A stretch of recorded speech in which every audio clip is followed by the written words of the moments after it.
revolution.radio, where it's more than just, you guessed it, radio. So jump into the chat room if you can. This is sure number 438. Mickey was 830 and 400. Mickey was that was the mute button. flabbergasted. The mute button was just disappeared. NSA.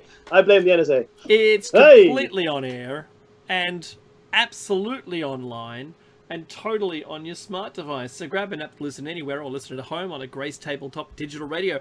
If you missed Solaris's show, which I didn't, she had Bruce McDonald on, and he was the co-author of a couple of really cool books, and Stardust Ranch was the one that they were talking about specifically. But they drift, Mackie, and they're talking about all sorts of things, and even, you know, people with things inside them, and you know, alien presidents, and, you know, off-world, you know, people presidents. And look, is the world run by off-worlders? Quite possibly, and I love the thought that it's. Oh, I don't love the thought that it's happening. I'm consistently aware that it's quite possible that it is, and if it is, well, what can I do? Nothing. So good for them. You tell us, Quimby. And that was great. But you know what? You still have an opportunity to get into the archives totally free, completely 100% free. No money will change hands. And after the end of this month, and they're hoping to do something, maybe like a subscription, maybe Patreon or something. We're not quite sure how that's going to go. The people above me are making no decisions. And well, before it was a subscription of $5 a month. We'll see what happens. But jump in there now.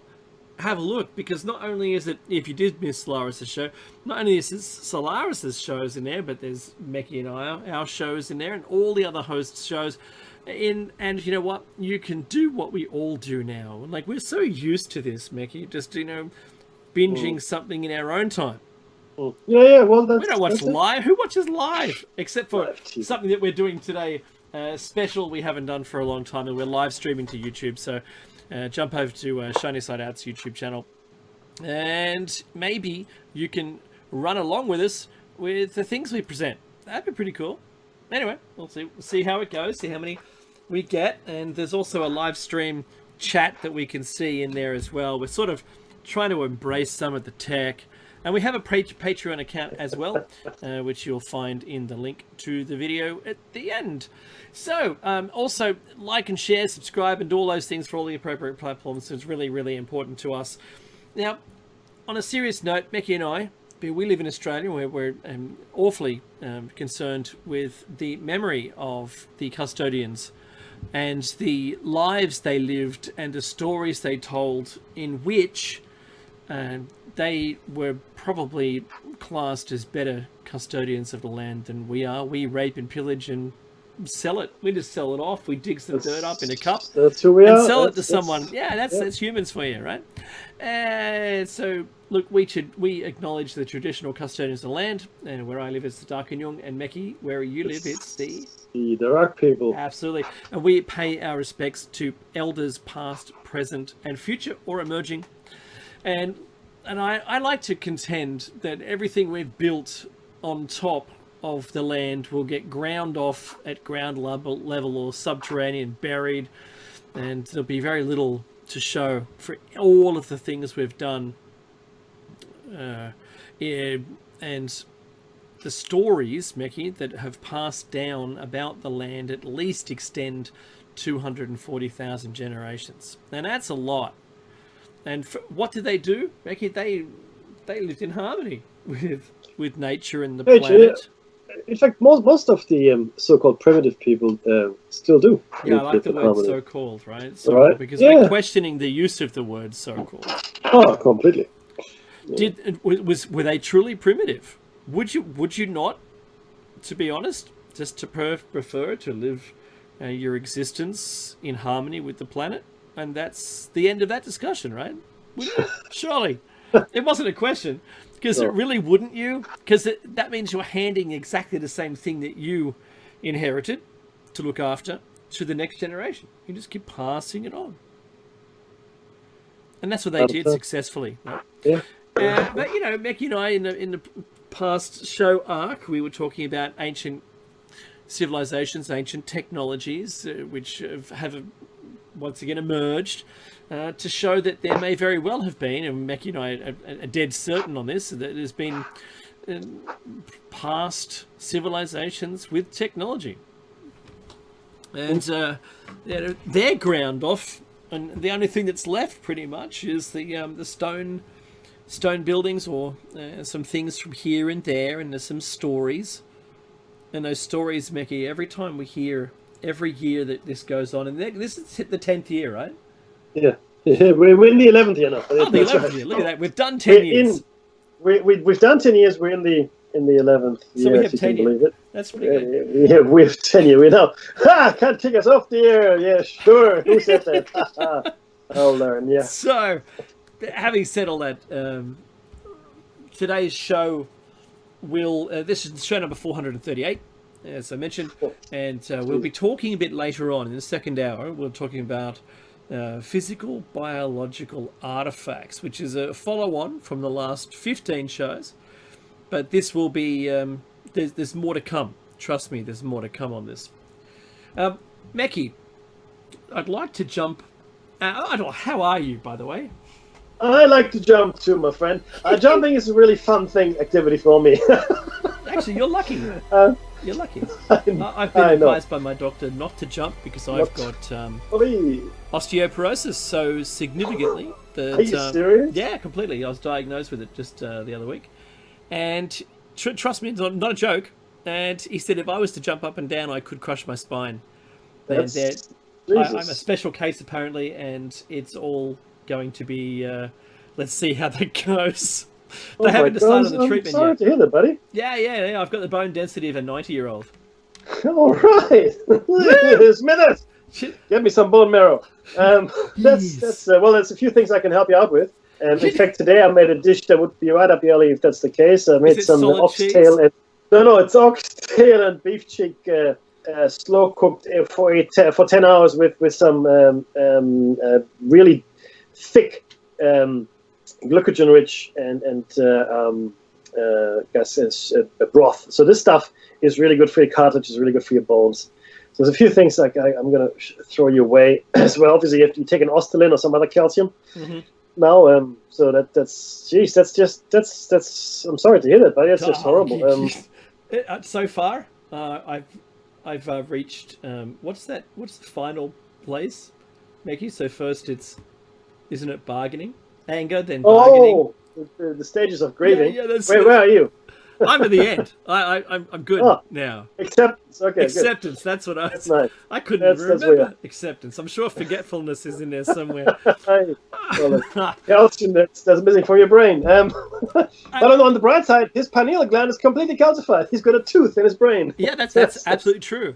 So I had an MRI and I showed Mickey the results of it, and my brain is entirely my pineal gland is entirely calcified. Yeah, he's got a tooth in the middle of his brain. Yeah. Tooth. Yeah. So, that's funny, Becky. So, look, the thing that we've introduced today, the live stream, is already successful. We've got one of our followers or listeners, I suppose, or YouTube subscribers, has already messaged us in the chat that's going live stream. So. Hey there, he says, "G'day boys, loving the show. Thank you very much." Thanks for that. And it's, look, I can't do shout outs throughout the whole thing, maybe the first hour. But Neki, despite that news, right? And I've had more than a litre blood taken in blood tests, and just a litre. I know that's rookie. They're rookie numbers. Because if you lived in Beirut right now. You'd be getting a lot more blood because they're having a really hard time over there. And what a nice segue! But yes, this is again the point I was trying to make. I wrote this article on LinkedIn and also I think I published it on my blog on WordPress. We are now living in an age where we're all the watchers. There's technology everywhere, and when the explosion, Dave, and I'm sure you saw it as well, happened in Beirut. The footage that streamed live pretty much out of Beirut was just astounding. I have never seen a massive explosion like that unfold live, and the effects of it, and just the sheer ferocity, and from different angles. You could see the initial fire, then there was a small blast, and then there was a massive blast. Right, it displaced the air. It was you could actually see the shockwave. Yeah, the shockwave traveling. was immense. And did you notice that the grain silo left a cutout in the shockwave? Yeah, that was extraordinary. And afterwards, there's this massive crater where the harbor used to, or this part of the harbor anyway. 140, 150 people perished or confirmed to have perished, thousands injured, and at least 300,000 displaced. So the entire, well, not the entire, but a large chunk of the population in Beirut has lost their shelter. Because it was destroyed or severely damaged in the blast. The funny thing, or not the funny thing, but the thing is this: this was completely avoidable, right? I mean, there are conspiracy theories out there that talk about all kinds of terrorist attacks and all that. But I did some digging, and again, if it is a false information, so be it. I'll own up to it. But what I found out is this, Dave. Some 6 years ago, this ship, and it was a ship that came out of the Black Sea. It was carrying, ammonium nitrate. That's correct. 2,500 tons. Yeah, 2.7. 2.5. Yeah, that's incredible amount of ammonium nitrate. It wasn't in liquid form either. It was in it's in bags of dried form. Yeah, completely. And it was exactly the same stuff. 100 or 1,000 times less, though. I think it's 1,000 times less. That was used in the Oklahoma City bombing. I don't know if you all young folks out there still remember that, but that's what allegedly was used, and probably was used. Maybe it wasn't Timothy McVeigh that did it. Man, I can still remember the name. But I'm sure he was involved, but there were 2 or 3 other people that were never charged. Anyway, point is, the same stuff, right? And you see what kind of damage that did. And it was only 2.5 tons, I think, of that in a truck. So this is over 2,500 tons of this. So this ship that was transported was unworthy, completely unworthy. It was going to sink, so they impounded the ship. That's right. The owners washed their hands off the cargo. Good luck with that. We're out of here.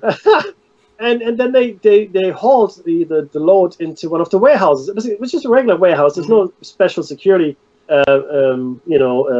measures. Nothing that would secure the cargo in any meaningful way. Just sitting for 6 years. And the Port Authority people themselves, so everybody was blaming them.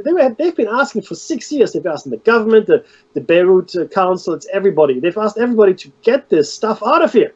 And nothing. And of course, then other people have come and gone and had their ships and their cargo moved to the same facility, tons and tons and tons of fireworks, which is great.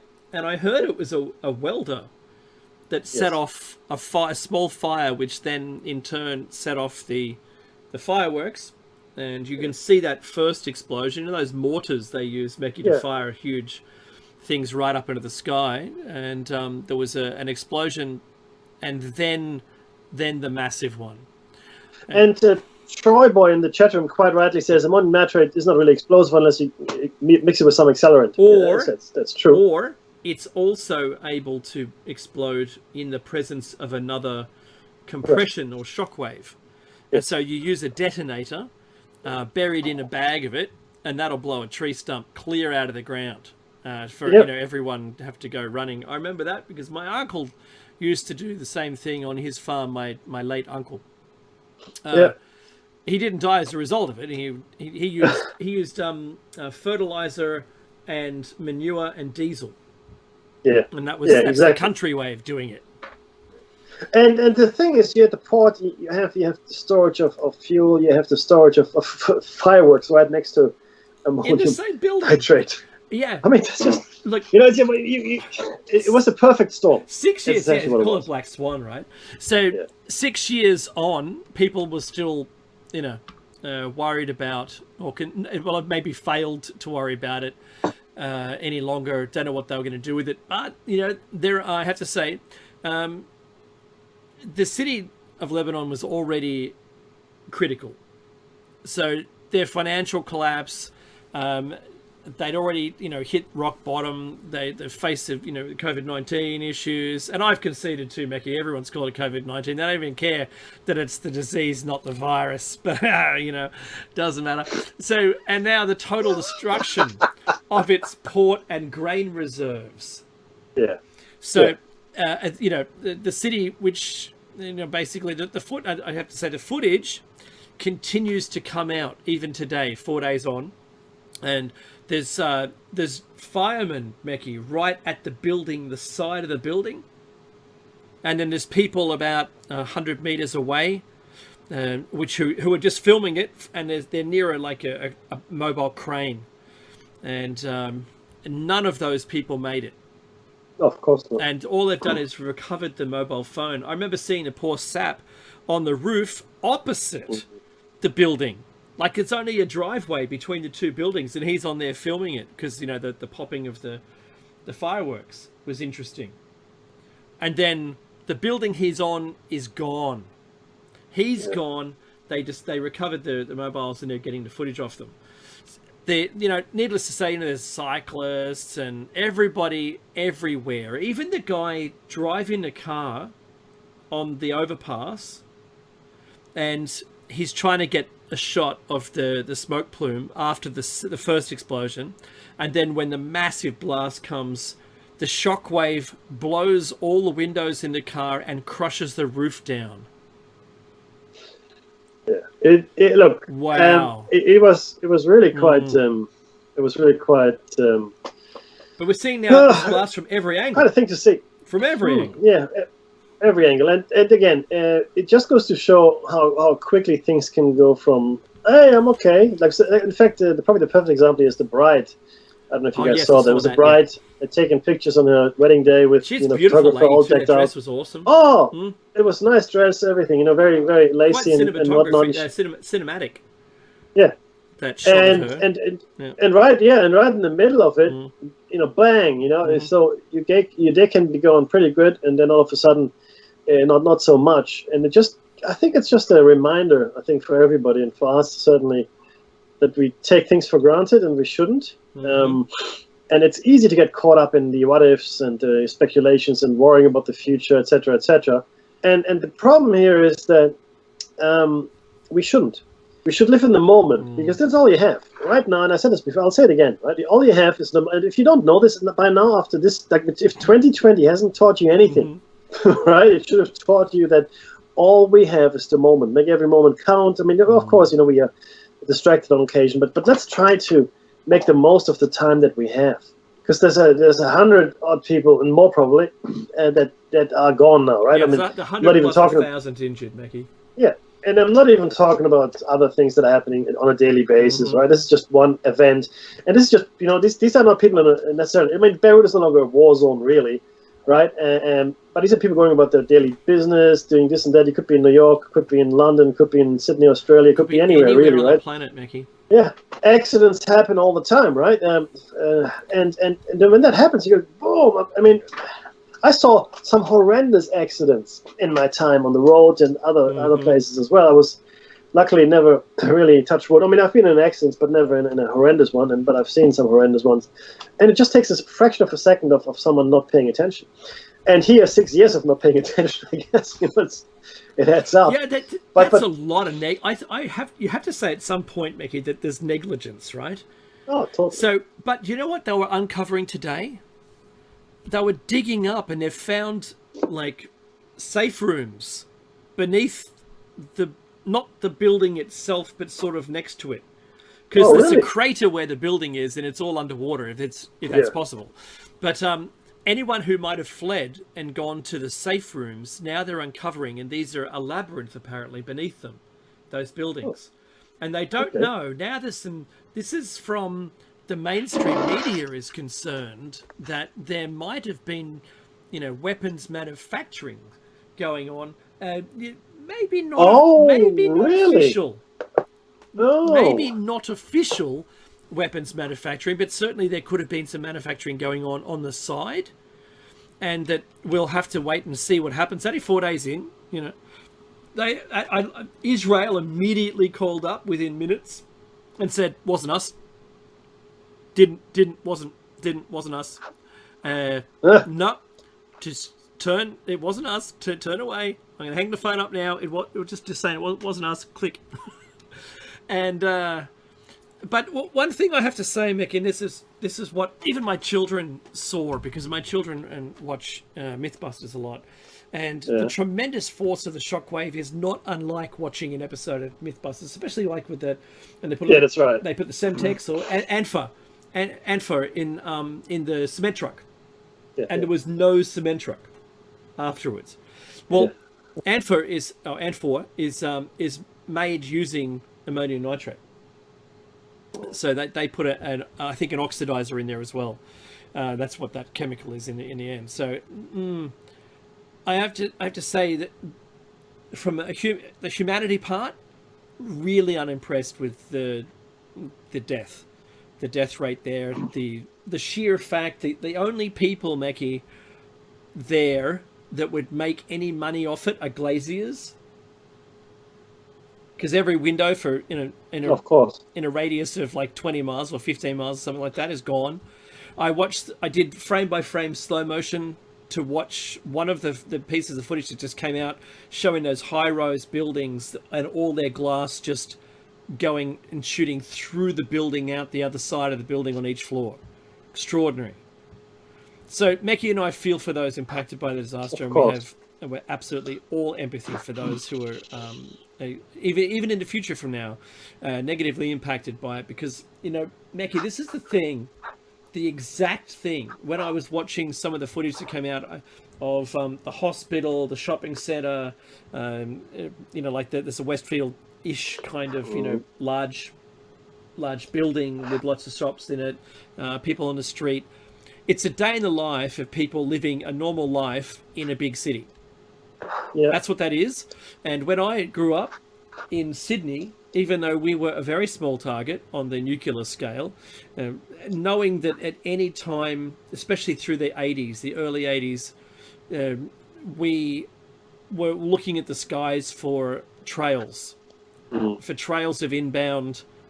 And it forced a movie to be created, Mackie, called One Night Stand, where a bunch of young kids holed up in the Underground Railway in Sydney and the Opera House. Two buildings and three things that are most likely to live through it. And my ex-wife was in that film. Really? Yeah, if anyone happens to watch it other than the three people who have already watched it, including me, because it wasn't a great movie, but it's certainly one of those period pieces of Australian movies that had very little budget, but most of it was story, and it was just on kids and nuclear war. It's called One Night Stand, and have a look for it. And my ex-wife was the ice skater in there, in the film. So funny story, that the guy who's meant to be the boyfriend of her in the film, I sat down next to him on the bus one time. Funny. And I said, we've got something in common. And he's pushing the I want to get off at the next stop button furiously. It's a crazy person. Crazy person sitting next to me. Like Mr. Burns tapping on the button, and Smithers goes, the painters moves your desks, right? And I said, well, your flashback ice skating ex-girlfriend is my flashback ice skating ex-wife. And then the bus went shh, it stopped, and he just got off, and I'm looking at him, and he didn't even know where he was. Nice. He fled. That's the kind of fled. You have on people. That's Mr. Danger for you. Hey. And I do apologize. I once killed a whole bus just by saying who I am. He ended up in Mad Max 2 as hostage number 2. So his career just blossomed. He should have taken my advice. Should have taken my advice. But body in freezer. That's highlight of my career. So to be honest, Becky, the rescue continues today, and they've uncovered more and more things that they're finding. They're hoping still to find some people alive. They've got a history of warfare and also earthquakes. So they've got good teams working on it from all around Europe there. So hopefully good news. But there's fake news, Becky. Fake news, and it just keeps going. Within the first day, there's people with Photoshop versions showing planes and a missile coming down, and I've got a side-by-side shot of 4 different videos synchronized to the millisecond, and when you go frame by frame by frame by frame by frame, and you end up throughout the entire 4 or 5 minutes of footage, there isn't any visibility of anything in the sky anywhere, and it's all in a high res. So lies. Watch out for the fake news. Watch out for all those fake stories. The deep fake capabilities. This is where it gets really difficult, and this is for all our listeners out there in the world. The deep fake capabilities that we have now, even the live editing of footage. Forget footage after the fact. Anyone can do that. The technology is now at a point where we can edit live footage. Mm-hmm. We can make things appear, take it out, whatever we want to do to it. That's right. And then broadcast it to everybody in the world. But I mean, of course, if you're there, you see what it is, and clearly you can't be faked out. But if you're watching it on any kind of device and it's coming to you, then anything... this is terrible. It's going to sound really nutty, but you can't trust anything or anyone anymore. Full stop. Completely. It's just not a thing anymore. You really have to find out everything for yourself. And how tedious is that, Dave? I mean, how good were the days when the news were actually the news? And there might not be the great news, and there might not be the news that you want to hear, but at least there's a real thing there, and it happened, and the newspapers were independent, and all wonderful things. I urge everybody, and I've said this before, go and watch Mr. Smith Goes to Washington. Yeah. Oh, why do you want to watch a movie that's black and white and made like 100 years ago? Well, not quite 100 years yet, but getting there. You'll get there one day. Because it will show you in a microcosm, and you got to really take your hand up to the people that made it. What happened? Frank Capra, I think it was. Capra, whatever it was. It shows you what actually happens in the world. This back in the 1930s it was made, right? And Jimmy Stewart is in it. If you don't love Jimmy Stewart, there's something wrong with you. That's something wrong with you. That's what I think. I love Jimmy Stewart. Certainly after It's a Wonderful Life, another wonderful movie. But yeah, Mr. Smith Goes to Washington. If you can watch it, watch it. It is exactly what's happening in the world today, and they made that movie like almost 100 years ago. Unbelievable. So Mackie, just saying that I've got some footage going of the Beirut explosion and the aftermath specifically, and there's not one window intact in the whole place. $20 billion worth of damages. Just insane.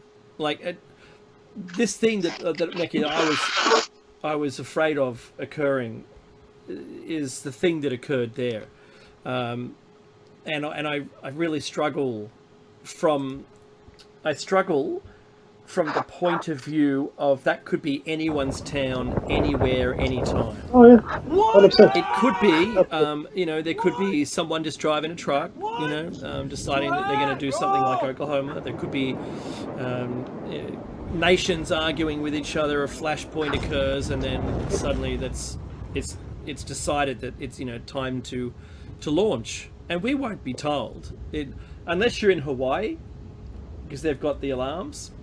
The rest of the world probably would not be told these things, to be honest. We would just suffer as the what are they called, the top, the ground dwellers, Mackie, the top dwellers.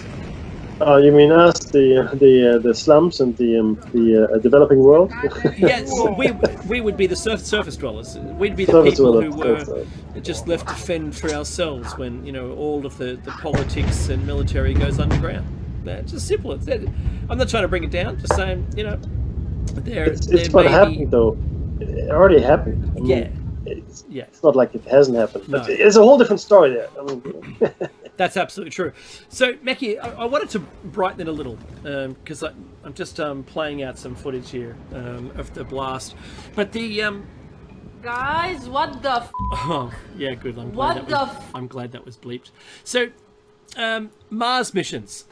They did the hop of the Starship, 150-meter hop during the week, and it was fantastic. Like, Elon has tweeted that Mars is looking real within minutes of the hop being successful, and I was really pleased to see that it went off without a hitch. They had a simulated wait for the nose and the rocket, even though there's only one rocket on this, gimbal is actual rocket to lift off on Starship, and it's going to be something else. I think Elon's right that Mars is looking real. It is Getting people absolutely there, but they're saying. Well, look, I mean, officially it is, right? Yeah. That's where we're going. But they're saying that having people living there, it won't be for a while before there's an opportunity to get a rocket back. It'll be like 10 rockets there, and hopefully one back.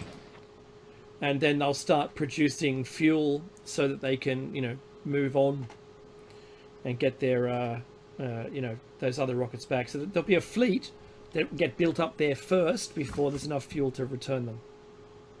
And bring this cycle happening like a juggler. You've got to catch a few. If that makes sense. It does. Sorry, I mean, I didn't catch everything because the connection just completely dropped out there for a second for me. Oh, right. Sorry but, about that. Yeah, no, that's all good. Not your fault, I'm sure. Oh, well, who knows? It could be my fault with the live stream. But the other thing, Mickey, I keep talking about this war footing and the world leaders are doing us all an injustice by not trying to work together right now. I don't think all the players have the same intentions, and I don't think that all of the players are working towards the same goal with the same methods, because this is crazy. All I'm seeing, from my perspective, I'm seeing distrust continuing to worsen between the East and the West.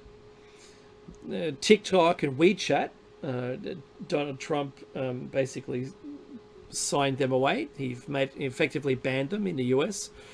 But then again, China puts pressure on Apple to remove 29,800 apps and 26,000 games from its Chinese app store. And they did that yesterday, our time. For me, the fear is that the apps, as just if you don't know from a technological standpoint of why they're doing this, is because apps have access to contacts and camera, microphone, and the call logs, and they've got also the GPS. So they've got the potential to build a tremendous view of where people are, who they know, and put together an active movement history of all the citizens across the entire planet. This is East and West, given the apps and what they can do, and the ability to turn on and off the mic and camera is also possible. So if you happen to be the daughter, like the 12-year-old daughter of a government person working on a top secret project, that the house is compromised by having that phone on premises, on-prem. And I think I didn't think we'd get to this point, but I think we've all recognized it, haven't we, Mackie? We've all recognized the risk involved with the free app that is basically, prostituting you for your data. Does it make sense? There's a very old saying, Dave, and maybe most of the young whippersnappers out there don't know it anymore. Mm-hmm. But there's no such thing as a free lunch. Okay? Oh, I like that. So whenever you think you're getting something for free, you're not. Yeah. That's my point. Yeah. Okay. It's the same with get something. Get an app. Look at all these wonderful things. Always ask yourself, what is in it for someone to provide that service to you? Mm-hmm. They're good people. They're good. Yeah, people. Sure they are. Ask yourself. That's right. Ask yourself, why on the earth is someone giving me something for free? What's in it for them? And the answer is there's always something in it for them, because that's human nature. We don't operate any other way. There are very few people. These billionaires that are giving their money away, ostensibly or seemingly in large donations and being humanitarians and all that wonderful stuff. That's good, but they're not doing it to. Sorry, I shouldn't generalize. I reckon a lot of them are doing it to alleviate their guilt that they feel, right? By what they have, and this is another thing I'm going to say, and I know this might be unfair, but that's what I believe. I believe it is virtually impossible, in my opinion, to get to be a billionaire or to get to the status of being a billionaire without something crooked having happened somewhere along the way. I think it is virtually impossible. And it doesn't matter who you dig into. You can dig into any billionaire. You will find, because I was completely naive to this, Dave. I was completely naive. I thought Bill Gates, he just was this very smart kid, and he just invented Windows. And I thought, wow, what a great story. What a wonderful story. It turns out he stole his stuff. And he undercut people. Yeah. And he did some shifty... Yeah. He did some shifty business deal. Facebook. Zuckerman, it was even made into a movie, and I dug into some of the background story. It wasn't his algorithm that made Facebook great. It was someone else's algorithm that made Facebook great. Of course it was. But they didn't get any money for it. He also cheated his best friend. So yeah, that's right. The only true self-made man or even woman. I mean, actually two. There are two. There are really two. There's Oprah Winfrey, and if you dig into her, you know that she did it hard, right? She did it hard, and she was a black woman in this industry. And she did it. That's even harder, yeah. All power to her. And she's not a billionaire, but she's right up there, right? And Arnold Schwarzenegger. Yeah, so she's now in the circle. Yeah. Yeah, but I believe that she did it through hard work. That's my opinion, right? Yeah. And I believe Arnold Schwarzenegger also did it through hard work. He's a very smart guy. He doesn't come across like that in his movies, but he's actually pretty clever. And I'm not saying he's the best human being. I'm not saying Oprah Winfrey is the best human being ever.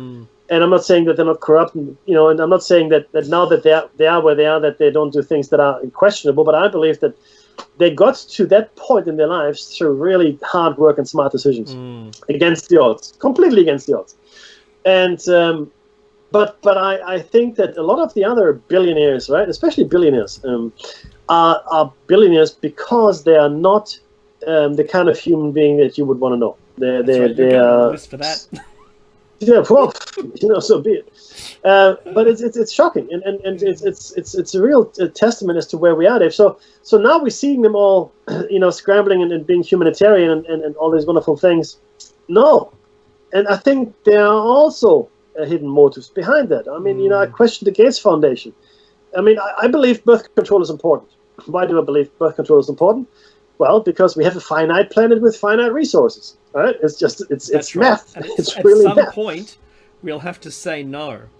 Yeah. Do I believe we should have forced abortions, forced sterilizations? Absolutely not. No. That's horrendous.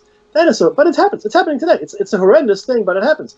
By the same token, I also believe that if somebody wants to use birth control methods that are freely available to everybody, we shouldn't stop them, like the Catholic churches in Africa. I think that's mass murder. They're committing genocide in Africa by denying people based on Catholic grounds. That's right. I mean, it's one thing to have an abortion. It's a completely different thing not to fall pregnant in the first place.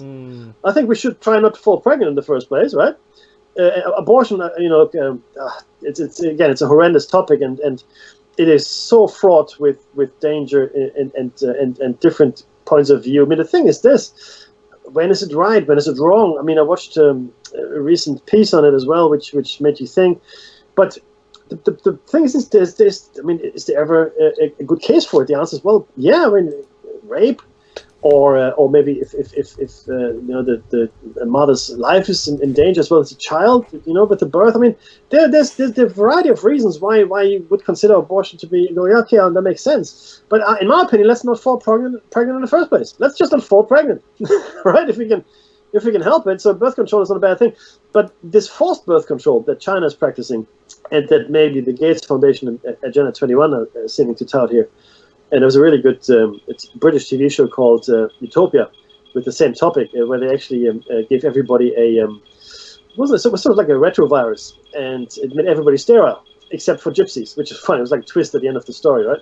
Everybody except for gypsies, because the survivor of a Holocaust concentration camp was a gypsy, and he was the leading doctor in it, and he said, well, screw you all, I'm going to make sure my people survive. And he engineered the virus on behest of the global elite in such a way that only his Roma relatives would survive the coming birth drop, because people were made infertile through this drug. But so it's a really tough morally and ethically battlefield out there, Dave. It is so difficult to discuss meaningfully because there's so much emotion in there. You know what I mean? Yeah, completely. I mean, 100% with you on that. Do you know what, Mickey? I know we haven't touched COVID-19 yet, but I just want to say the flooding in China is so bad right now, and if I reckon if the West had levers for controlling HARP, that they're harping it like the Dickens. Yeah.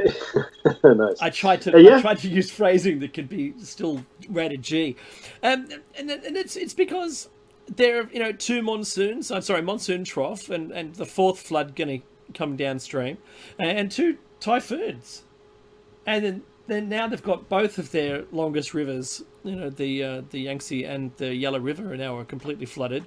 All of their safeguarding, sacrificial floodplains have all been flooded, and I don't think they could cope with another. That's my opinion. And the silt that's getting washed downstream and silting into these areas is reducing their capacity to take more water. And look, I feel for them too. They're suffering horrendous costs of these floods, and not just financial with COVID-19, but also their food bowl. They're underwater. The farmers are crying out, saying, "There's no food." Yeah. Their grain stocks, there was mold and dirt and all sorts of things where they've just tried to get everything that they could and save it before the floods came. And they're really struggling.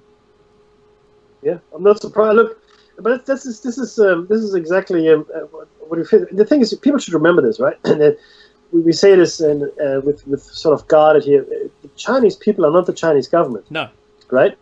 And you have to understand, and this is something that most people don't understand, the news inside China is completely controlled. Oh, yeah. Even Google can't get in this. So the Chinese people are fed a version of the truth by the central a version party of news, which is deemed the truth, but it may be 180 degrees to the picture, just like sort of like North Korea to extreme, where he said they won the basketball, title. In fact, I think it's probably worse than North Korea. You see, in Hong Kong is a perfect example. So mainland China believes that, or the people in mainland China believe that the Hong Kong people are begging China to come and create order and get rid of these protesters, right? Mm-hmm. So they think the Chinese government, the Chinese Central Party, or the Chinese Central Communist Party, is which is not communist by the way anymore, is now in there helping the Hong Kong people. We're helping the Hong Kong people. That's what we're doing. Yeah. We're helping. No, you're not. You're doing anything but that's not the perception that the people have, right? No, that's right. Just don't forget this, right? Yep. It wasn't Mao that created modern China. It was the people that followed Mao. They had a gutful. They had been living in a feudal state. The Kuomintang, which was the national government supported by the West was bleeding China dry, trying to get it addicted to opium. And then the Koreans got a few things to answer there for as well. I don't know if you know about the Opium Wars. Certainly a very interesting part of history. I urge everybody to read up on it. But the Chinese had a gutful. We don't hear any about this stuff. Our leaders are corrupt. Let's get rid of them. So along came, and it was like in any other country at that time, in the early 20th century, you had your polarization between the left and the right, between the communist socialists and the national socialists / fascists, right? That was it. That seemed to have been the choice, Dave, at the time, right? Globally, and in China, it wasn't the right that won, which was the Kuomintang under Chiang Kai-shek, but rather the communists under Mao, right? And he was ruthless. He went through every Chinese city that he went to. He killed all the drug addicts and he killed all the drug dealers, because the biggest problem China had at the time was opium addiction, which was fostered by the British, right? And then what Chiang Kai-shek did when he saw, the Long March, when he saw these millions of, well, I guess hundreds of thousands, if not millions of Chinese farmers come to marching toward Beijing, he fled to Formosa, which is now, of course, known as Taiwan. And that's how Taiwan and the rest of China split, because the Kuomintang, the national party, went there and established their power base. And it's really a lot more complicated than people allow for. You have to understand that the Chinese people are probably the most deceived people right now on the planet. They have no idea. That's right. They don't know. Some do, I'm sure, right? But for the most part, it's like living in Nazi Germany, Dave. Yeah. in Nazi Germany, you might understand what's going on. You start wondering why there's ash on your washing, right? And why is there always smoke coming out of the chimneys from the forest? And you probably have a good idea why, okay? And the answer is that it's of course a concentration camp. Of course, people are in the ovens. Of course, people are getting killed. But you're not going to say anything, because if you say something, then your ashes are going to be on the washing. That's everywhere. right. You'll be trickling down from the sky. That's right. Yeah. Look, I wanted to, because we've only got 8 minutes, so I wanted to take it. The world economy, Mackie, as we've been leading to every single week, and it seems to be getting worse. But now the figures are coming out. And before the figures weren't coming out, it was basically just our best guess about where it's going. And I know we've got a special, not a special friend. That sounds wrong. We have a friend of the show who's a close friend to Mackie and I, who he wrote a great piece about the economic outcome or outcomes of the virus. But right now, there's news stories coming out. The World Bank, no less, Mackie, .org. News story, and it came out when is it? What's today? It came out yesterday, and it's the COVID-19 to plunge global economy into worst recession since World War II. Well, that's given. I'm sorry. I know. Well, duh. Right. Like, okay. Yeah, but they're saying the swift and massive shock of the coronavirus pandemic and shutdown measures to contain it have plunged the global economy into a severe contraction. According to the World Bank forecast, the global economy will shrink by 5.2% this year. Oh, that sounds like it's not anything at all. Oh, it's massive. Yeah, I know. Because we've been in growth territory, right? And contraction means, 5%. Okay, 5%.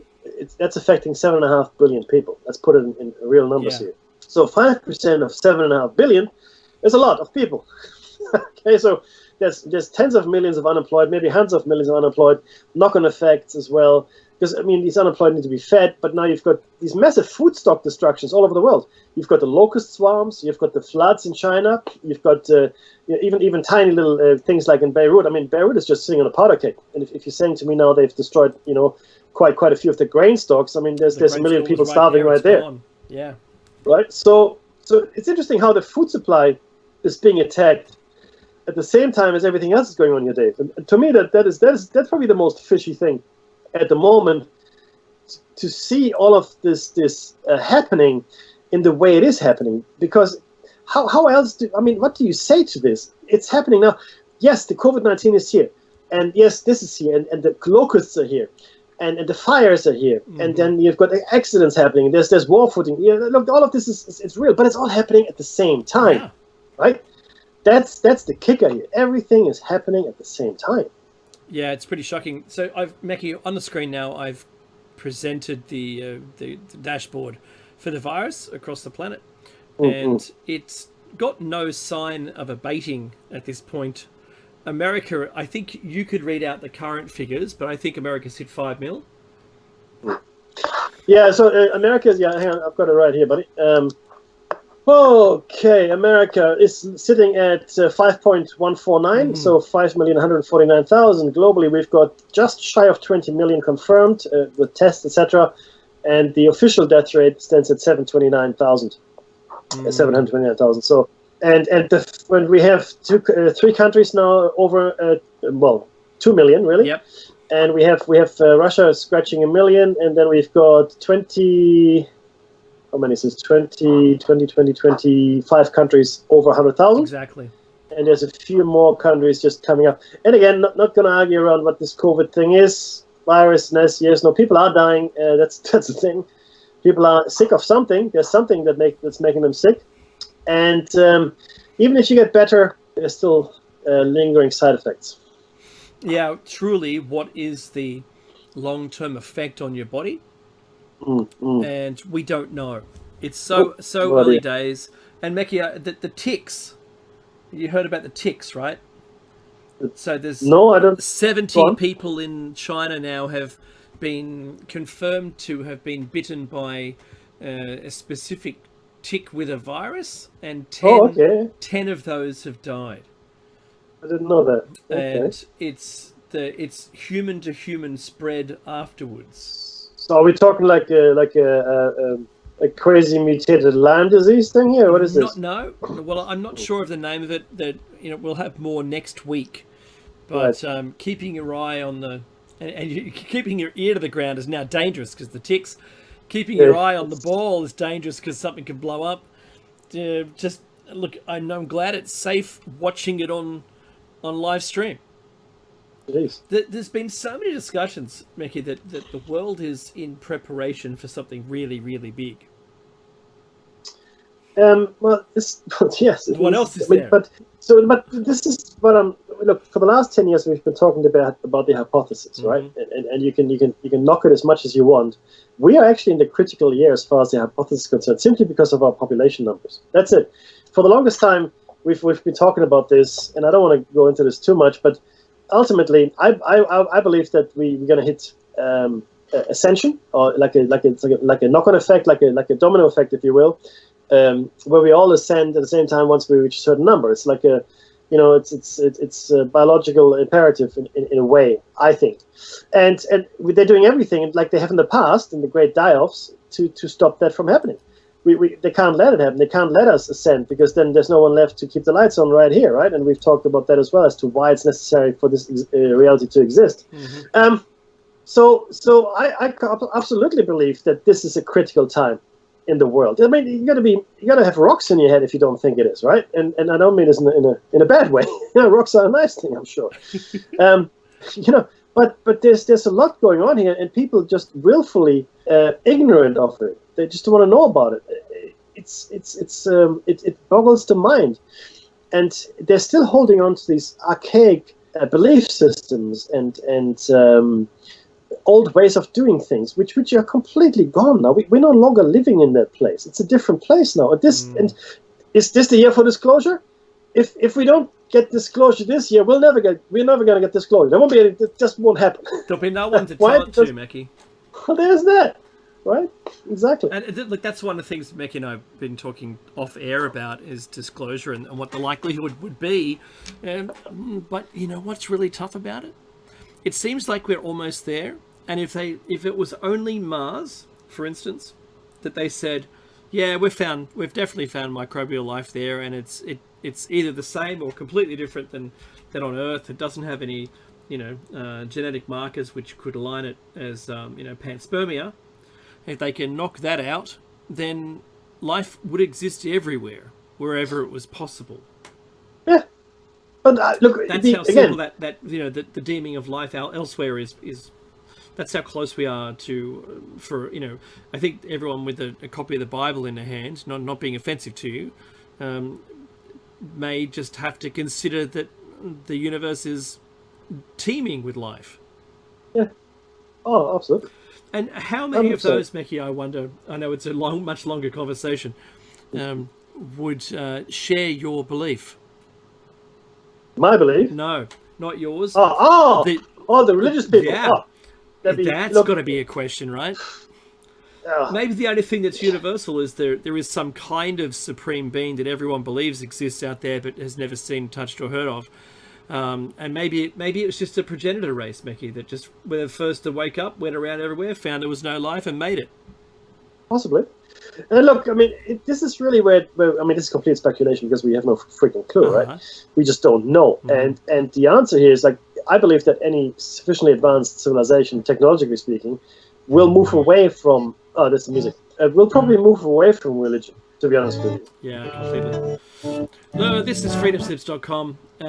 We'll see you after the short break, and we'll be talking about our show topic after it. Take the time to donate. Take care, everyone. See you shortly.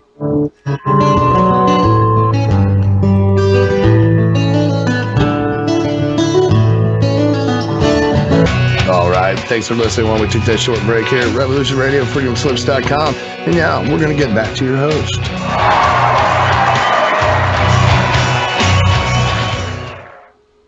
Hello and welcome back to David Maker's Shiny Side Up. This is show number 438. We're talking about something new. That was very fast, wasn't it? I can speak even faster than that, but I won't because then you have no idea what I'm saying. Wow. Thank you very much for listening to us. Thank you very much for listening through Revolution Radio on revolution.radio. This is Listener Funded Radio. What that means is you decide if this station exists, really. If you like the content, if you have the time, please donate if you can, whatever you can, in fact. Or, even better yet, why don't you get something for your money? Come and subscribe to the archives, right? Or you can buy some of the products of the sponsors for the station. And then, it's not a big corporate, selling you a Slurm or something like that. This is really, oh, you know what Slurm is? But yeah, it's so delicious. But it's really stuff that you might like and use and have, seed packs, etc., EMP-proof thumb drives. Good stuff just in case, And funny thing, Dave, remember we had this discussion when COVID-19 first hit. Everybody's laughing at the preppers until they're not. Yeah, that's right. It's a thing.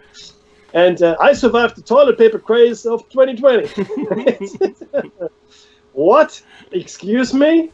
But yeah, so this is serious stuff, though. If you are interested in any of these things that you're listening to here today, and all the other great hosts, please, subscribe. Donate if you don't want to subscribe. Want to make a one-time contribution. That's good. I think Dave also contributes, which is fantastic. I do.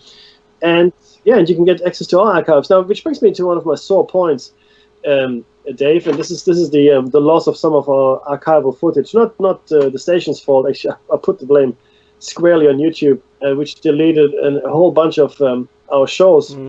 And one of them, of course, Jim Mars, my favorite. But one that wasn't deleted was Lloyd Pye. So we're lucky enough to still have that interview floating out there in ether space. And Lloyd Pye is a very interesting character. I met him twice personally. Once at a Nexus conference, and once I went to the Workers Club in Lidcombe, believe it or not. And he was there, giving a presentation. Because he was in Australia anyway, and I guess they just booked him out as a packed venue, and we had a few words. Great guy. Then we're lucky enough to have him on the show for an interview some years after that, and he told us a whole bunch of interesting stuff. So who is this Lloyd Pye guy? You're saying? Well, he's the guy that is probably most well known with his or for his association with the Star Child skull, and he himself thought that was just a terrible name for the skull itself. He didn't coin it, someone else did, but it's very catchy, so he got stuck with it.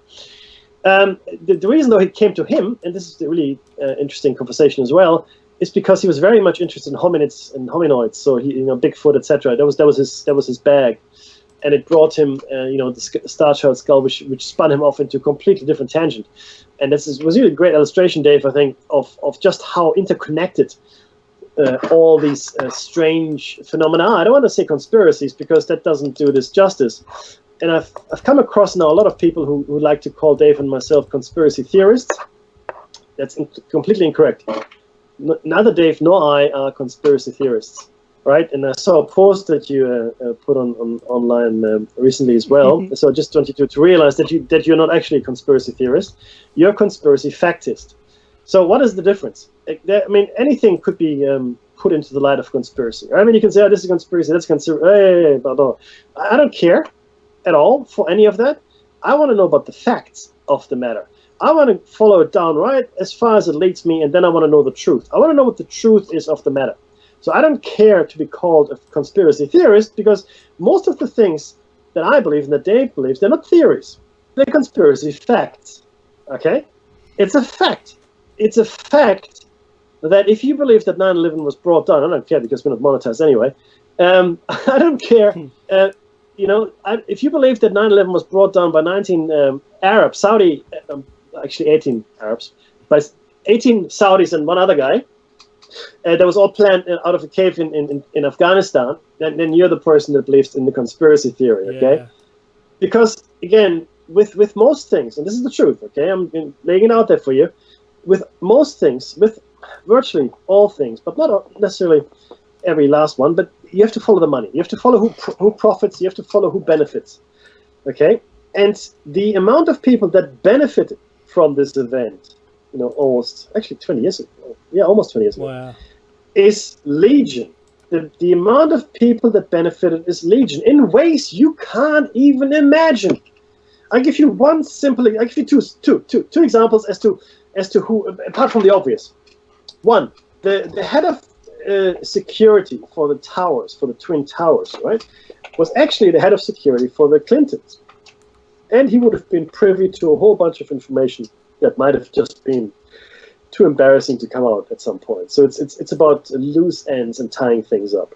All right. So he was killed in the tower, in the towers. Another one, the FBI in Building 7. In Building 7, the FBI had case files of various criminal activities, and then massive amounts of files and servers and information and evidence also gone. I'll give you another one. I'll give you one more. Okay, it's so much fun. The World Trade Center was the second largest gold storage in the world. In the world. Where's that gold? It disappeared into fat air. That's what happened. Not the thin air. There's fat air. Now, these are three things you probably haven't heard before. I'm not going to even bother about what Silverstein said and how it brought down the towers and how he had insured the towers 3 months prior to the event for double the sum in case of a terrorist attack. Yeah. So he wouldn't get paid $1 billion per tower. He'd get paid $2 billion per tower if it was destroyed. I mean, who could even conceive of the Twin Towers being destroyed in a terrorist attack short of a nuclear? Well, that's it. But short of a nuclear device, what could possibly bring it down? Fire. Two jets filled with kerosene. Dave, that's what did it. Yeah, that's right. No, it didn't. But Saudis, again, Ricky, not Iraqis. Saudis. And then we attack Iraq. Why? To even suggest that Saddam Hussein and Osama bin Laden have anything in common goes to the level of ignorance that people have. And again, you have to understand politics. You have to understand history. Osama bin Laden, while he might have been a CIA asset, all the people that worked for him, they were all very fanatical Muslims. You could call them Islamists, right? So it's like really fanatic Islamists, and then you will bring about the end of Christians. We're gonna a global caliphate. It's gonna Muslims everywhere. That's their motivation. Maybe not for him. Maybe bin Laden was a CIA asset, whatever. But all his followers, right? They would never ever work with a socialist. Saddam Hussein was a socialist. He was a tyrant. He was a bad man. He killed thousands of people, tens of thousands, of his own people even, right? Never mind what he did with the Iranians. But he was a socialist. He wasn't even a good Muslim, okay? He was many things, but he was not a good Muslim. These people would not have anything in common. It's like saying the Pope and Richard Dawkins are going fishing together, laughing at everybody, having barbecues, okay? It's just not going to happen. It's not going to happen because it's just nonsense. But there we are. Right? It's what people believe. It's what they like to. Oh yeah, that's what happened. No. In Afghanistan, they started. And Rumsfeld said it himself, Dave. They started bombing Iraq because they ran out of targets in Afghanistan. It's just nothing good to bomb in Afghanistan. It's just mountains. What do we bomb here? Is there someone else up there we could talk to? Let's move on. But look, so this is where. But it was interesting to see how Lloyd Pye came to the Star Child Skulls. So what we're going to talk about for the next few weeks, because we've spoken to everybody and to all of you for the last 15 weeks. 15 weeks, okay? It's a long time, guys. We've talked about ancient tech, right? We've talked about all the physical evidence that is out there, all the textual evidence. Then we, given you some theories. We've given you some science and technology that we think has survived or through the eons, like little pieces here and there. We've spoken about ancient nanotech. Like these are physical artifacts, right? I mean, you can't. The most fascinating thing for me, Dave, is that the glass, the chalice of glass, that changes color depending on the liquid you pour into. Yes, I think that's fascinating, yes, right? Isn't that fascinating? That's amazing stuff. But most of you probably wouldn't have known about this, and that's okay. That's our job, right? To figure out what's out there and what we should know about. In fact, we should know about everything. But then, Dave, so we've looked at the physical evidence. We've looked at the buildings. I mean, look at these amazing monuments that exist. Who built them? And they were built tens of thousands of years ago. I mean, Göbekli Tepe 13,000 years ago. This pyramid in Indonesia 20,000 years ago, right? No, not a shred of evidence connecting any peoples that we know of to these artifacts, to these sites. Nothing. There's no one there that can. The Bob built that one and George built the other. No, we don't know who built it. We have no idea. And that's really where science falls down, archaeology, etc., because we just don't know. We've got no corroborating evidence. But guess what? It's there. shh, over there, you can see it, you can touch it. But it's inconvenient. So what they do is, this is what they do. It's the same thing they do with the placebo effect, right? Your body can heal itself. That's really bad news for the medical establishment, right? So that doesn't sell very much material, Mickey. No, not so much, right? Yeah. So what we should spend billions investigating the power of the mind and the placebo effect. That's what we should do, right? Mm-hmm. But we get more drugs and more chemicals. It's the same with everything else. If it doesn't fit into the framework, you know what? My favorite piece of news this week, Dave. The Egyptian government, or the Egyptians, actually, the headline read, the Egyptians telling Elon Musk that aliens did not build the pyramids. That was a headline on BBC. Right. Yes. And you go, okay, clearly, you had to say it. And the same like Bill Gates had to say, no, I did not invent the COVID-19 virus in order to make lots of money off the vaccine. He had to say it. So they have to say all of these things now, because a lot of people start believing it, right? And they also, Elon Musk, very powerful guy, millions of Twitter followers. Mm-hmm. So people are listening, so clearly now they have to go, oh, no, this is what aliens didn't do this. And I'm not saying aliens built the pyramids either. I'm happy to say that I don't think the Egyptians built the pyramids. 100%. No way they did. That didn't happen, right? I'm happy to say it didn't happen. People that were in Egypt at the time, what's now called Egypt, sure, mm-hmm. right? But even then, Egypt wasn't called Egypt, right? When the pyramids were allegedly built. So let's be very clear what we're saying. It all wasn't slaves. It's like this workforce. Remember the math I did last week? The ships that were required to transport all that mm-hmm. Stonework. You do this. You do the math. Just simple, commonsensical stuff, and you understand. Oh, the official story doesn't hold any water. Yeah, that's it. But that's where we are, right? And this is really the problem, that the official stories don't hold water, Dave. And we've seen over the last 15 odd weeks just how much evidence there is for something that went before us. Either that, or we are the luckiest people alive. Why are we the luckiest people alive, you ask? And I will tell you why. He's going to tell us. Because of all the things we just find. There was only the one of them. There was only the one Göbekli Tepe. There was only the one mechanism of Antikythera, right? Only the one. But we found it. Well, man, just buy Lotto every day. Every day you should win Lotto. That's how lucky you are. No. There must have been many Göbekli Tepes. There must have been many mechanisms of Antikythera, and we hear about machines and artifacts and mechanical constructions that no longer exist, but we have stories about them, Dave, right? We have stories. We have stories of flying carpets. We've got stories of voice-activated doors, for crying out loud. That's right. Okay? Magic. And then look, I'm with Clark here. Any sufficiently advanced technology will seem like magic. Travel back 1,000 years and take all your stuff with you. Assume that your iPhone still works when you go back and all the other stuff. Mm-hmm. It all works still. All our stuff that you have, go back 2,000 years. Hell, go back 200 years. See what happens, right? Whoa, it's magic. I'll tell you that much. Well, that if you go back 1,000 years, they'll probably burn you at the stake. That's why it's not a good idea. Even 300 years in America, Mickey. I just want to say, conspiracy theory. Rick James. I hope it was the musician Rick James. If not, still hello, Rick James. In the live stream here, he says conspiracy theory: a belief that some covert but influential organization is responsible for an unexplained event. Yeah, that's it. That's the research that leads you down the path to find them out. Yeah, and we all know that conspiracies exist. Forget it. Okay, let's do away with the term conspiracy theory altogether. Uh-huh. A conspiracy is a word in the English language. In German, the word is called Verschwörung.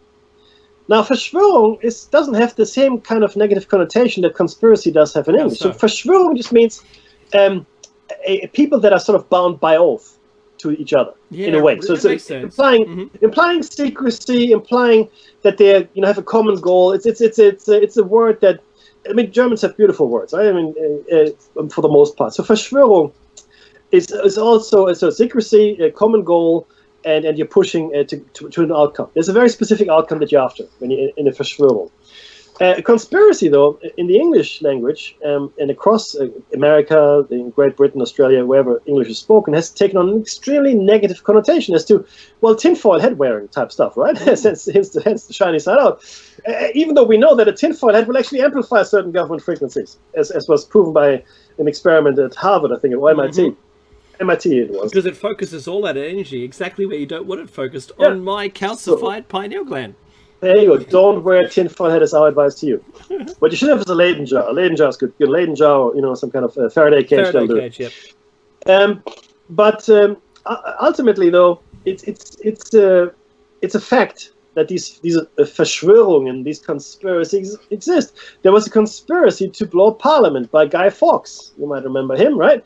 There was a conspiracy to burn down the Reichstag in Germany, in Berlin, which happened. There were many conspiracies. There was conspiracy against the British, Dave. Against the British, against the colonial occupation of the British in the late 18th century. I understand the ringleaders, Washington and Franklin, they're still at large. So Alexander Hamilton. Hamilton. Yeah, I love that rap. But Did you recognize it from that? That's really cool. I know, right? The king nails it. Yeah, I know, right? But this is what happened. King George, by the way. Mm-hmm. That's interesting. How the name George. But the thing is that the conspiracies exist. Full stop. Conspiracies exist. End of statement. Yes. End transmission. All hail Retro, king of the never waste. Right? That's what we know that it's a thing. What we are doing though now, we're giving things that are uncomfortable this flavor of crazy by saying, "Oh, it's a conspiracy theory." I mean, the very first thing I remember this clearly because I watched it all through the night when the towers came down. Right, George Bush Jr. was on TV within hours, and this was the day following. After he heard the ending of the children's book. Oh my God! He said, "Let us not believe any crazy conspiracy theories that might come." Immediately, he was already going in a there. defensive position against it. That's right. Completely. No, nothing had been come out yet. No one had said that it was his fault or his father or anyone, right? No one said anything. Yep. New American Century and all that. No one said anything. But he already said, "Oh, hey, let's not believe any crazy conspiracy theories. Just putting it out there." Yeah, just saying. Let's move along. Why, Mickey, what's the MO for saying that? The lady doth protest too much, right? If you keep denying something long enough, or if you keep telling the same lie long enough, then people will believe it. But if you deny something preemptively, right? Preemptively. Yeah. Preemptive denial. So the conspiracy currently going on, the thing we just orchestrated, it's not a conspiracy. Don't worry about it.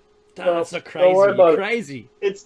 Yeah, it is, and there was not all. Let's find out who did this. Osama bin Laden within hours. Mm-hmm. I remember this was already fingered. Oh, it's Osama bin Laden. He would have gone to the CIA. Which assets do we have that we can blame? I don't know. who did this on the CIA side? Oh, bin Laden. Okay. Can we burn him? Yeah, okay, let's burn him. But will let his family fly out of the country? Oh, of all the. And that's not a conspiracy theory. It's a fact. It happened. It's not even a conspiracy fact. It's just a fact in its own right. It's a truth. The Bin Laden family was the Bin Laden family's plane. Yes. Was the only plane in American airspace on September 12, 2001. That's correct. Nothing else was flying. The whole country was shut down. Yeah, nothing commercial. It might have been military craft, but nothing commercial was flying except for the Bin Laden plane. Taking the Bin Ladens. Why? Because the Bushes and Bin Ladens were in bed together. They funded Arbusto Oil, which was Bush Jr.'s first capital venture, if you will, right? Capitalist venture. They completely bankrolled it. That's right. It was a bust. Arbusto, clearly. And they're so deep in... They were training their military, well, just people, to behave as military, to protect the oil over there. I'll give you another one. Remember when Ronald Reagan was shot back in the 80s? Yeah. Yeah, it was an assassination attempt, right? And who was vice president? I watched that Bush not live, Senior. as close to live as possible. Yeah. Yeah, Bush Senior was vice president. That's so if right. anything happened to Reagan, Bush Senior would have picked up. So he was probably tired of waiting. You know what happened? This is a fact. Again, it's not a conspiracy theory. It's a fact. You can look it up yourself. Do your research. Hinckley was the would-be assassin. Yes. His brother had gone to the Bush compound for a barbecue the weekend before the shooting. Hinckley. His brother had gone. And I mean, how connected are these people? This is not. I mean, there's 300 million people in America, right? Anybody could have shot Reagan. No, it was the brother of the guy who had gone to the Bush Ranch. Oh, that's a coincidence. Shut up. It's just insane. Like, open your eyes, please. Don't you think something is going on here? I'm not alleging a conspiracy theory. I'm alleging a conspiracy. This is what's happening. It's perpetrated. the father and son run for president. That's a dynasty. That's right. Okay? It's what it is. And the same families control the fate of America. The same, 50, 60 families That's for the right. last, 100 years. Mm-hmm. It's a fact. Mm-hmm. And none. That sounds crazy. I remember the friend that I had. We have to say this in order to set up the show cycle we're going to do next. A friend of mine is a journalist in America. When I say friend, look, we went to a primary school together. I hadn't seen him in a long time. We were Facebook friends, and I was lamenting the loss of editorial independence and journalistic freedom. Mm-hmm. Yeah, and this was 5-6 years ago, maybe, Dave, something like that. And he goes, "What do you mean?" On Facebook, this is all conversation on Facebook, right? And I said, "Well, look, 50 years ago, there were probably a couple hundred independent operators especially in the American media market, but globally, there are many, many more. And then now they're literally 6 or 7." Maybe less now, but that's 6 or 7 operators that own all of the media outlets, all radio, all television, all newspapers, right? And even the ones they don't own, right, have no choice but to run the news that is broadcast by these people, because the smaller papers, the smaller radio stations can no longer afford reporters in the field. Yeah, that's right. Right? And they So don't have you any have to reporters, and they're just doing the tear-off, the Reuters tear-off, or the Murdoch press tear-off, right? There you go. Yeah.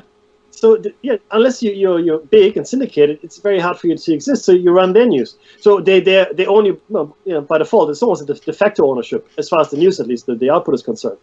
And he goes, "Oh, well, that's not a problem." I said, "What? That's okay." Then how is that okay? Oh, well, because they're clearly still editorial freedom. They're doing the right thing. The news is free, and media is free, etc., etc. So this is bullshit. It's not. Yeah. And because no, it is. And so we could argue back and forth, right? And I I have to said, tell "Look, you that Mecky's, he wasn't one-lining these answers. These No, were, no. war and peace answers. Oh, it was and then it was a flame war." that's right. And then the result was whoosh, poof, and then he disappeared. I was astounded. He unfriended me, but I raised the fact that there was a conflict of interest, because these media concerns also owned the industrial, Lockheed Martin and Boeing and all the other military contractors, Monsanto, etc., etc. They're all owned by the same entities, right? Ultimately, and if you control the narrative, right, then you can do pretty much whatever you want. And they can release this and sell that to whomever they want. Oh, that never happened, and nobody will ever investigate it. The whole point of having the Fifth Estate, is to keep everybody honest in a way. Yeah. So we need people out there, journalists that are really hungry for the story, as nosy as they are, as painful as they are. At least someone is investigating Watergate, right? If it hadn't been for these two nosy little guys, we would never have found out about that. Yeah, because if it was today, it would have just been, it would have never emerged. The story would not have come out. Yeah. Unless it was citizen reporting, and then you just get accidented. Yeah. Well, there's that, and also, but you would get lost in the maelstrom of what is out there. I mean, there's so much going on online and all the platforms. It's hard for you to pick and choose, right? You really have to stand out, and they can artificially, if they like what you're saying, they can artificially inflate you, right? There's power. Your reach dissolves. Yeah, that's it. And again, please go and watch Mr. Mr. Smith Goes to Washington. Please do yourself a favor. So why all this huge preamble? Well, right now, what Dave and I want to bring to you is the physical, biological evidence for something, right? For things that just don't make sense. I'm not saying alien. I'm not saying inner Earth. I'm not saying time travel. I'm not saying dimensional travelers. I'm not saying any of that, right? What I'm saying is there's physical evidence out in the world that goes completely contrary to anything we've been taught and told. Completely. I'll give you a couple of examples, right? There's the Star Child skull, as I mentioned earlier, that was really now associated with Lloyd Pye, who unfortunately is no longer with us. And I'm in the process of getting in touch with Lloyd Pye's people so I can use the content on the website for the show. Then there's this skeleton of a tiny little person. I think it was a lady, but I got to do more research in this. And it was like, I don't know, 20 centimeters tall or some crazy thing. Yeah, I've actually got an image of that, Mickey. Oh, okay, great. And you think, oh yeah, it's just some kind of a fetus that maybe or an abortion or maybe a stillbirth or something. You go, okay, it makes sense. Except the teeth show wear marks, like the adult teeth, right? I mean, tiny, but adult teeth, and they show the wear that you would find in, like, I think, a 20-year-old. So this person existed for at least 20 odd years in the world as a tiny little person. Stories of Tom Thumb come to mind, etc., right? And the little people, and on it goes. And we're going to compile a lot more evidence for you. Also, evidence that came to light in the 19th century in the extensive mining operations that were going on in the world. You have to understand that mining has always happened. But the extent of mining that happened in the 19th century was industrial in scale and hadn't been that big ever before. You ask, why, Mackie? Why is it that mining was so big in the 19th century? Because of the Industrial Revolution. People needed coal. People needed iron. People needed to dig up stuff from the ground to feed the industrial machine that was just, being born, if you will, right? In the 1800s, 1900s, etc. It was just happening. And mining, before that, while it happened, had never been undertaken at such an unprecedented scale. It just didn't. But now we needed coal, we needed iron ore, we needed copper, we needed all kinds of stuff. And people, because the machines weren't up to it, people were down in the mine shafts and digging up stuff. Because the question is always asked, why didn't we find all these things before? Well, we did find here and there, right? But we never find as much as we did in that period of time because there were so many people involved in the mining business. Well, why don't we find it today, Mackie? Because today machines do the mining. Stuff gets blown up. In fact, a Aboriginal heritage site, 40,000-year-old caves get blown up in the pursuit of mining. That's right. So they're no longer people with pickaxes down in the mine shaft. In some areas in the world, sure they are, but the industrial mining that Rio Tinto, BHP, and all those people undertake, that's just a whole different thing, right? It's completely automated. You got miles and miles of automatic conveyor belts. You've got trucks that are driven by themselves, really. And grinding the front face. Bingo. I don't see it. It would just be ground up. Yeah. Never see it again. Yeah, all the evidence goes away. So the golden age, I want to call it, the golden age for finding stuff underground was in the 19th to early 20th century. That was the golden age. If we were ever going to find anything mining, that would have been the time we would have found it in. And guess what, Dave? We did find stuff. Completely disregarded and discounted as evidence by the establishment because you can't trust those old timers. They were lying all the time. Everybody knows they were lying. Mackie, they weren't educated people. Yeah. No, but Dave, everybody knows they're lying. Everybody knows that, right? All the experts know that, right? and that's how the conversation does. But we're gonna talk about that. There's this Richard Kramer. Oh, sorry, Michael Kramer. Michael Kramer, and it's I've got the book here. Oh, I'm gonna find it. But the point is, we're gonna go and look at some of that evidence as well. It's fascinating stuff. It really is, and some of it we've spoken about before. But we're gonna talk about the physical evidence, physical biological evidence. Meaning, we're going to look at skeletons, we're going to look at footprints, handprints, we're going to look at in really ancient stratus of the earth, and we do find these things. I mean, they're there. It's a thing, and if this is the year that all of this should come out, and it's true, it happened. Giants, Dave, we had a whole show cycle on giants, right? And still the evidence is suppressed. I think it's really hard to dismiss this kind of evidence because, okay, first of all, they're the tales. There's the folklore, and every culture on the planet has these stories of these giants, and a lot of them are actually red-haired, white skin, etc., etc. But that's neither here nor there. And we know that skeletons were found, right? We know that burial chambers were found with implements that were too large for normal people, right? And we do know that the Smithsonian, specifically the Smithsonian, because a lot of these were found in North America, did away with them, right?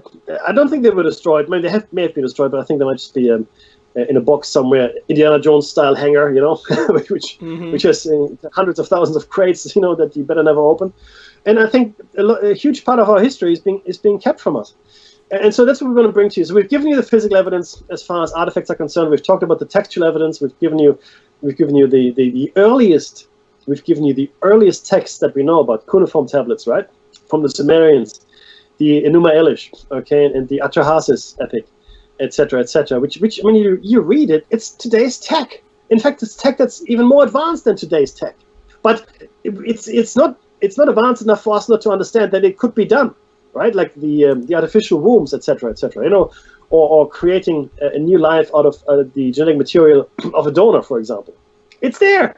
It's in the Atrahasis epic. It's right there. You just read it. It's the official translation, right? You don't have to go. You don't have to Zechariah Stitch and the 12 planets and to sign up for a specific brand of crazy, you can come to our brand of crazy. But it's out there. The translations are. You don't have to manipulate the words. You take the translations that are officially accepted off the websites, and they're all available for everyone. And you look at it, you read it as you would with your open eyes today, like a technologically minded person, and you go, "Holy moly, really?" So what we want to do now, we want to go full circle. We're going to talk about the physical effects, even today, right? I want to talk about the things that happen on the skinwalker ranch to these people, right? The medical conditions they walked away from. And completely inexplicable, but it's biological physical evidence. When people are abducted, the radiation burns they get. I mean, they do. It's the medical records for this. What about the stuff they find in people, Dave? Yeah, I know, right? So there's implants. They're finding things in people that have origins outside of the Earth. Simple as that. Is that not enough? Oh no, Mickey, that's not enough. No, it's not. What? So what is this? What is this thing? Oh, Morgelson's disease. What is that? Oh, it's psychological. It's some kind of paranoia. No, there's some stuff growing out of the people's arms and like fibers and things, right? What is that? I mean, when you watch the X-Files with Mulder and Scully or whatever, right? And you go, oh, the black goo and this all crazy stuff. But the real stuff is much crazier. The actual stuff, right? They always say that it's real life is stranger than fiction, right? It is. Real life is as much stranger than fiction. I'll give you a simple example. Nobody would, if you had put together a sitcom, Dave, and you pitched the president like Trump to be the president in that sitcom or a drama series, right? Yeah. Nobody would have bought it. It's crazy. No one believed this. It's completely unbelievable. It never happened. It couldn't happen. I'm talking about 2018, 2019, right? Actually, no. 2016, 2015, 2016. If you pitch it to the network and go, hey, how about this cool show, really crazy president. Absolutely laugh you out of the room. They go, no, it's unbelievable. Go to the comedy channel. Even they won't take it. They won't buy it off you. And here we are, 2020. It's a reality. Here we are. It's happened, right? And so this is where we need to exercise some judgment and common sense. What makes sense? What is the thing that makes not the things that people have told you make sense, but what makes sense to you? What do you think is the truth? What do you think is right? Does it feel right? Does it feel wrong? Is someone lying to you? We always know when something is a bit off. You don't have to be told that touching children is wrong. No one has to tell you that. Unless you're wired differently. If something is wrong with you, then that's different, right? But if you're a normal person, you have that built in. Oh yeah, that's probably not right. Yes, okay, right. You might not be able. Yeah, but you might not be able to put it into words. But certainly inside, oh, this is a bad thing. This should not be done. It's a bad thing to do. Okay, unless again there's something wrong with you, chemically or whatever. And it's the same with everything else. We know when someone is watching us. We all have that sense, oh, someone's watching me. And then usually you're right. It's like a sixth sense that everybody has, right? It's the same with when someone is telling you big furfies. A furphy is a lie in Australian slang, right? And most of the time, especially if it's outrageous, right? Oh, we're alone in the universe, sure. Right? We're completely alone, Sure we are. Just us. Civilization started 10,000 years ago. There's nothing before that. For 300,000 years, for 500,000 years, we didn't do anything. We just banging rocks together. Yeah, sure, that's right. 3 million years we were doing that apparently, and then we got it together. Nothing happened. It's like we were teenagers, clean up your room. I don't want to. For 3 million years, we didn't clean up our room. Not gonna happen. It's astounding, and then we are deliberately steered away from the truth. And this is another thing I want to talk about in this show cycle: are the pioneers, the people that have driven us forward. It was never the great mass, never the yeast of the people that drove us forward. There were always people that are holding up. The elite was always very much interested in keeping things as they are, status quo. Thank you very much, right? And that nothing has changed. And the great masses of people, because they're controlled by the elite, they go, oh yeah, what the elite says, yeah, what he said, it goes, okay. And the Giordano Brunos, the Galileo Galileis, the Copernicuses, even the Einsteins of the world, right? And Immanuel Velikovsky, you can name many, many more. They were the ones that drove humanity forward at their peril. All right. Their lives. Yeah, their lives were threatened. No, we're going to burn you at the stake. Oh, so is the Earth round? Well, okay, I can hold on to my truth and say the Earth is round. Or I can burn at the stake, right? So I'm going to say the Earth is They flat. my That's two what I'm gonna say, choices. right? Yeah, that's it, right? So if those, I'll be honest with you, if these are my two choices, I'm a flat earther, right here. It doesn't matter, it's true, but it's a choice you make. But again, Galileo didn't, and Copernicus and all those guys, good on them, right? And Martin Luther, go, what? Martin Luther was a religious guy, yeah, but he saw what was wrong with the church at the time, and he goes, I hate it. Look what we're so corrupt. Look what's going on here, and that's what led to the eventual split into the Catholic Church and the Protestant Church, and then the subsequent splits happened until up until Martin Luther was one church. Well, two churches if you count the Orthodox Church in the East, right? So he had East Rome and West Rome, but I'm talking about West Rome really. So, but there was only one church per se in the West. But as soon as Martin Luther nailed his things to the door in Worms, or Weimar, I think maybe Weimar, he split the church. I mean, it was a process. It didn't happen overnight, but there was a Reformation movement. Wars were fought over it, and then more splits happened. The Church of England, I divorce whoever I want. The church to start my own church. Yeah, you see what happens there. and it's these individuals that drive us forward, not the people in power either. Yeah, again, status quo for those people.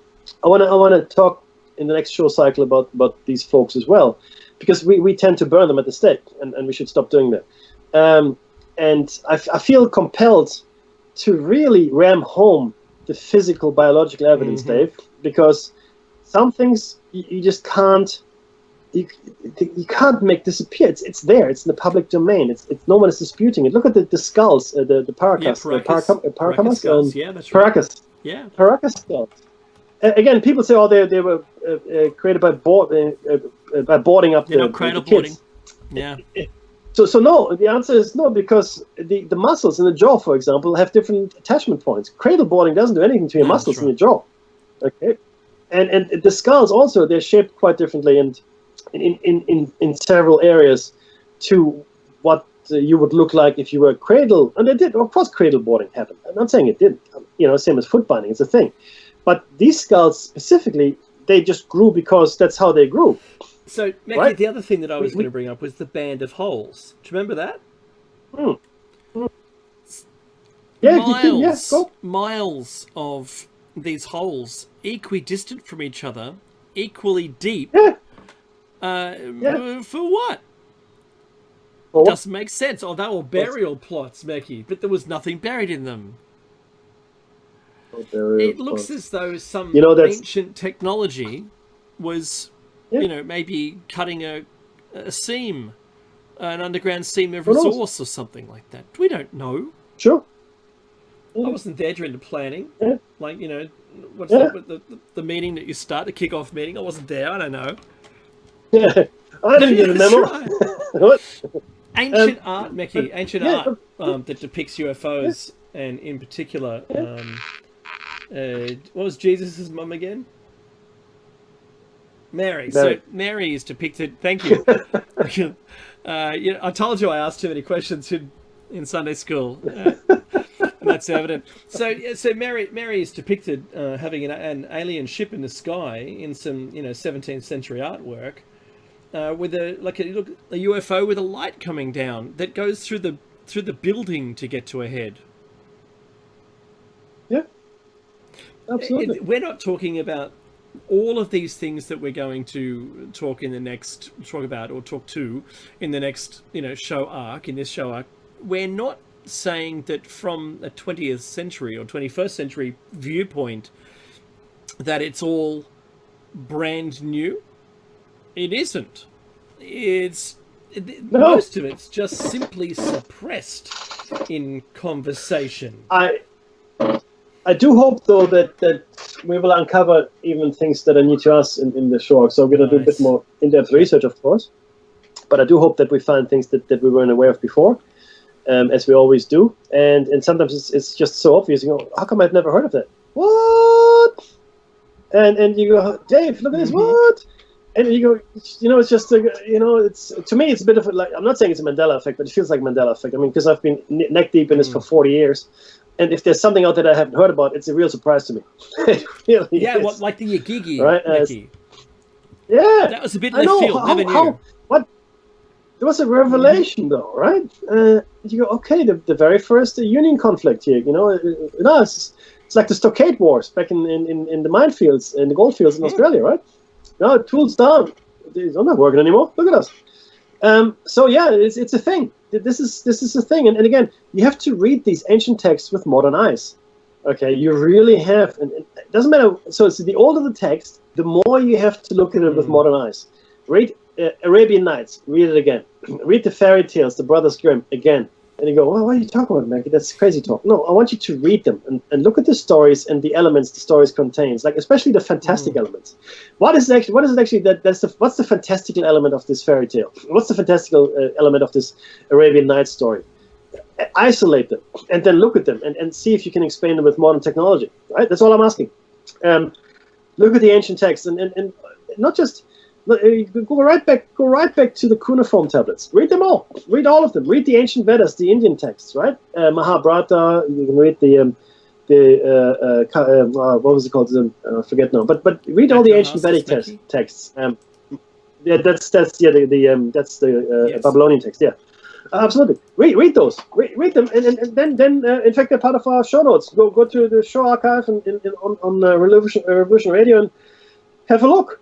Doesn't cost much, $5 a month. You can get the archives, right? The information is all there.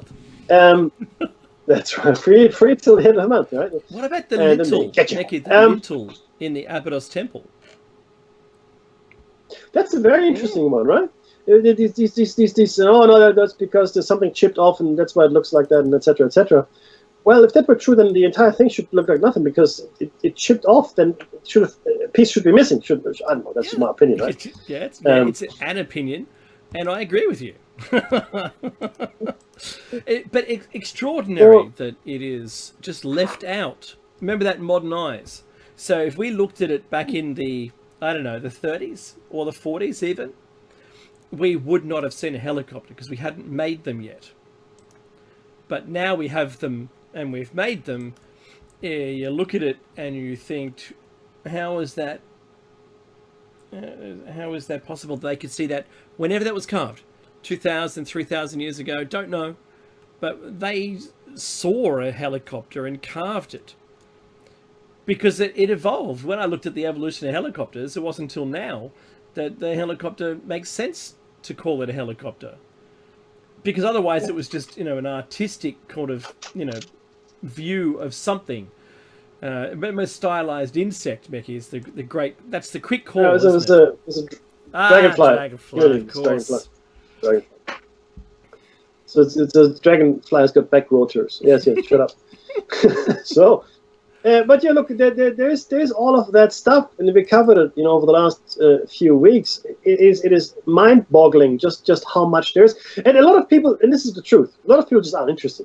There's just no interest. I don't care. Who cares? Whatever. So why does it all matter? It matters greatly. It's maybe the only thing that matters. Why are we here? Is our life... Okay, this is my question, Dave, to you as well, right? Is this our life? I'll describe a scenario for you. We're born, right? We go to school. We find a job. We work for 40, 50 years. We have children, buy a house. We retire and maybe have another 5, 10 years and where we do things with our now failing bodies, osteoporosis, etc. And then we die. So is that life? Is that what our life should be? I know it's rhetorical. To me, there should be more. It's rhetorical, completely, right? But that's it. So look, your glory days is... If we could extend that, Mickey, with some longevity. Yeah. Only we can, right? That's the thing. But definitely, there's a built-in kill switch, and it's part of the hypothesis now, which is moving faster and faster into theory territory. We have a built-in kill switch. I'm not going to go into much detail here. You know about telomerase and telomeres, etc., etc. Of course, if you get a bullet to the head, or if you fall down a stairwell, or if you drown in the ocean, you still die.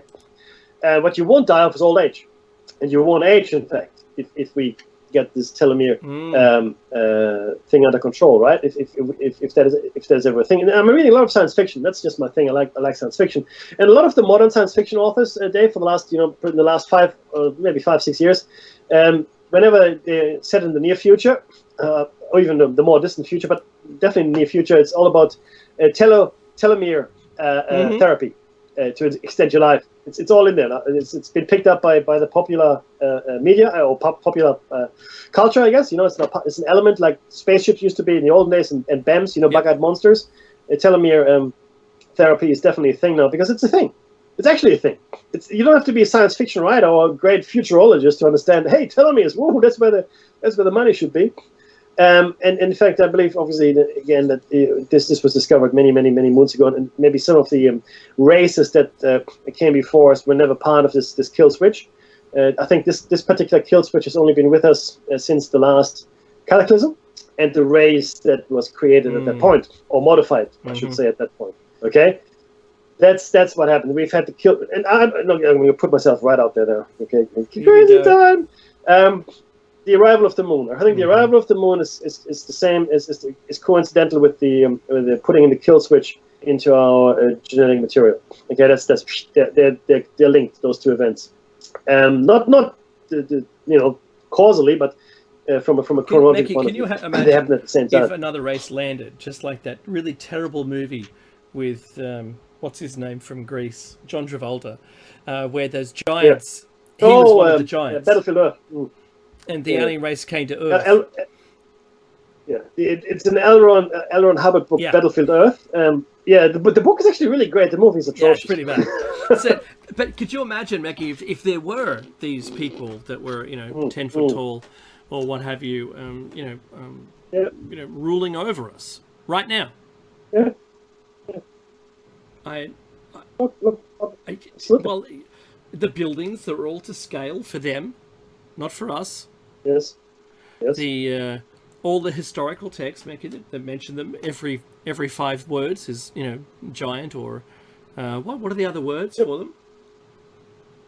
The Nephilim, or even the children of the Nephilim, like the giants, which were the children of the Watchers. Yeah. So and the heroes of old, etc., etc. So this is biblical. I mean, other nations have it as well.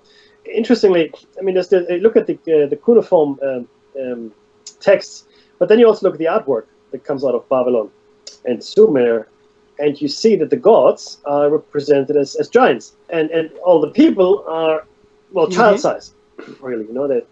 They're the size of children. I had some pet theories around that. I won't bore you with them right now, but if you're regular to the show, you know what I'm talking about. But yeah, so. Is it completely impossible? Well, no, it isn't. And I need to be very clear here. You look at a shark, Dave. All right, a shark is a shark is a shark, right? And today sharks come in various sizes. I used to have a little tiny shark, a little silver shark in my aquarium. It's like probably 5-6 inches long. And then you've got the great white shark, 8, 10, 12 feet long, big monster of a shark, right? So they're all sharks, but they're varying sizes. And you go, yeah, that's today. So that's the biggest shark there ever was. No, the megalodon was the biggest shark that we know about. The megalodon, it would have swallowed a whole swarm of white pointers. Yeah, they're massive sharks, but they were still a shark. It's the same kind of shark as a white pointer, right? So there's no difference in kind there. So it's not an elephant, right? An elephant didn't turn into a shark here. And my point is that we are having this really hard time imagining human beings larger than they are. Why? I mean, today we know that human beings vary greatly in size. It's you go to the Philippines, a lot of shorter people. You go to Europe, a lot of taller people. It's just the way it is. 6 foot and above. Pygmy tribes. And yeah, absolutely. Just who were crazy tall. Yeah, crazy tall. I was in Florida at a convention forget the town, Orlando. For convention. There was at the same time they had this volleyball tournament. I think for high schools or college or whatever it was. I think it was high school in there, but girls volleyball, right? And I was walking around. I'm 6 foot tall. I'm a fairly tall guy. I'm pretty hefty.